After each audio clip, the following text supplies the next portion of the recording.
Ce matin, on nous annonce qu'un proche de la mafia sauvagement abattu. Ça a-tu du bon sens? Abattre un mafieux ou un proche de mafieux sauvagement. Scandalisé en partant. Gros titre, regardez les amis, gros titre dans l'Empire québécois. Écoutez, un proche de la mafia sauvagement abattu, un importateur notoire de poudre, de la poudre, cocaïne, a été assassiné à Saint-Léonard, à Montréal. Non, mais dans quel monde on vit? Ça, c'était à la page 9. La page précédente est intéressante. Écoutez, on nous montre des belles portes de maison, 5 trous de balles de revolver, de pistolet dedans. Maudit! Ça a-tu du bon sens? Regarde la qualité des portes. On le voit sur la photo. Oui. Tu vois-tu? Ils C'est sont pas des portes de chez Home Depot, là, c'est sûr. Des portes doubles pour rentrer dans la piole. Et, c'est pas là qu'est mon point. Le gros titre, en dessous, une arme d'assaut laissée comme carte de visite. Hey, un fusil de guerre. Bon, j'arrive avec mon gun, je te fais 5 trous dans ta porte, puis je te laisse un fusil de guerre à terre aux côtés. Un peu baveux. Non. Quel est le message? La guerre. Merci.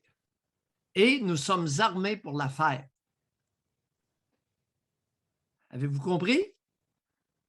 Alors là, les petites lunettes roses à matin, là, enlevez-moi ça, ça presse. La guerre est déclarée. Et on est armé pour la faire. Évidemment, tout de suite aux côtés, une déclaration de Valérie Plante et le maire Labaume de Québec. Le maire Labaume, pauvre lui. Savez-vous qu'est-ce qu'il a déclaré hier? C'est pathétique. On peut bien ajouter des budgets dans les villes, on n'y arrivera pas. On va continuer à avoir des fusillades dans les villes parce que le problème se passe aux frontières nationales. Maudit innocent. Je n'ai pas d'autres mots. Maudit innocent dans le sens propre du mot innocent. L'innocence. Mais là, on peut importer des armes. C'est là qu'est le problème. Innocent. Un enfant. Écoutez, là, on va faire un brainstorming avec des enfants de 9 ans. J'aimerais ça. Ramasser 10 enfants de 9 ans. Puis on fait un brainstorming là-dessus. Où est le problème? Où est la source du problème? Les frontières, c'est insignifiant. Arrêtez ça, là. Arrêtez ça. La source du problème, personne ne mentionne. Mais moi, je vais vous le dire, la source du problème. Les consommateurs. Je consomme. Je ne me drogue pas, Simonac. Je consomme. Ben, les consommateurs de cocaïne, crack cocaïne, MDMA, l'ecstasy, pour ceux qui n'ont pas compris, le méthyl, la méthamphétamine, c'est synonyme. Les amphétamines. Il y a des infirmières qui en prennent. Fentanyl, vous dit quelque chose? Peut tuer ça. Ça n'en prend pas gros. Puis l'autre, les deux noms, là, il y a 2 nouveaux fabriqués, entre autres à Montréal. Une grenouille, puis vous êtes mort. Les consommateurs, vous êtes à la source de ça. Oui, mais je consomme, ils consomment, nous consommons. Ben oui, vous êtes à la source de ça. Parce qu'imaginez-vous donc, c'est vos vendeurs de drogue qui se livrent, pas qui s'entretuent, qui se livrent une guerre armée à souhait. Avez-vous compris quelque chose là-dedans? Alors, les crottés de Montréal et de Toronto J'en sont reviens prêts. pas comment vous êtes dedans.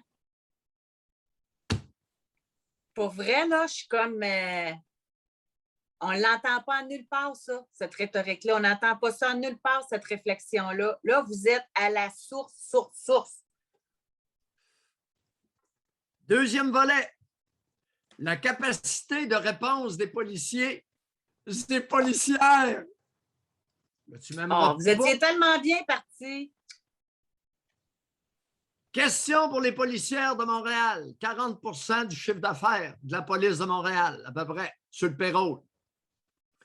Mesdames, les policières, êtes-vous à la hauteur de cette guerre? Joanne Beausoleil, directrice générale de la SQ du Québec, es-tu à la hauteur de cette guerre? Citoyens et citoyennes du Québec, pas de la nation canadienne-française, du Québec, pour inclure Montréal, et tous ses crottés, il y a une urgence qui est de rapatrier Martin Prudhomme au plus sacrant. Ça va prendre des hommes de valeur et des hommes valeureux pour contrer une guerre qui a malheureusement trop traîné et s'est envenimée. Et presque rendu à un point de non-retour. La bombe fait dans ses culottes. Il s'en va. Il démissionne. s'en va de toute façon. Oui, oui. La bombe démissionne face à la guerre des crottés. Que les Sauf, crottés de Montréal et c'est de Toronto. valeur que je comprends, c'est votre mission, là, on la connaît, là. Mais on a déjà discuté de ça, puis vu que vous en parlez, moi, je vais ramener ce que j'avais dit à l'époque. Là, dans le temps de la guerre des motards, il y avait beaucoup plus d'hommes qui étaient dans la police. De tous les temps, là, c'est récent qu'il y ait 40 là, je ne connais pas la statistique, je me fais ce que vous dites. C'est récent qu'il y ait 40 de femmes dans la police. Là. Dans le temps là, des gangs de rue, dans le temps des motards, dans le temps des Hells Angels, dans le temps des Rock Machines, c'était pas mal des hommes qui étaient là. Ça fait que Qu'est-ce qu'ils ont fait avec les motards? votre message sur les femmes, vous avez beau le faire. Mais je pense pas que... Madame Arsenault, oui, qu'est-il arrivé aux Hells Angels? Ils ont presque tous été incarcérés par les hommes. Ah, ben oui, après combien de temps? Tu sais, là, c'est le temps que ça se passe là. On leur laisse-tu le même temps? Avant d'accuser les femmes de nuire au processus, là? Non. Est-ce que j'ai accusé les femmes de nuire au processus? Alors, vous voulez jouer sur les mots? On peut faire jouer le tape, là. Il y a trop de femmes dans la police, c'est le temps de ramener les hommes, des hommes veillants, valeureux. Fait que si on dit ça, c'est quoi que ça dit des femmes? J'ai posé une question. Mesdames les femmes policières, êtes-vous à la hauteur de la guerre que vous allez devoir livrer aux crottés de Montréal et de Toronto? Joanne Beausoleil, obèse de nature, directrice de la Sûreté du Québec, es-tu à la hauteur de la guerre que tu vas devoir livrer? On parle d'une guerre interne, là. Une guerre vraie. Vous posez la question. Parce que je vais la laisser répondre. Je ne répondrai pas à sa place. Exact. Oui, oui, je suis d'accord. Mais c'est ce que les journalistes devront faire. Ils devront interpeller et questionner sérieusement la capacité féminine de livrer une guerre. Ramener Jenny Carignan, la générale Jenny Carignan des Forces armées canadiennes, j'ai aucun problème. Si vous croyez qu'elle peut faire la job, emmenez-la à Montréal au plus vite. Mais moi, je vous recommande, je vous dis qu'il est urgent de ramener Martin Prudhomme sur la scène provinciale.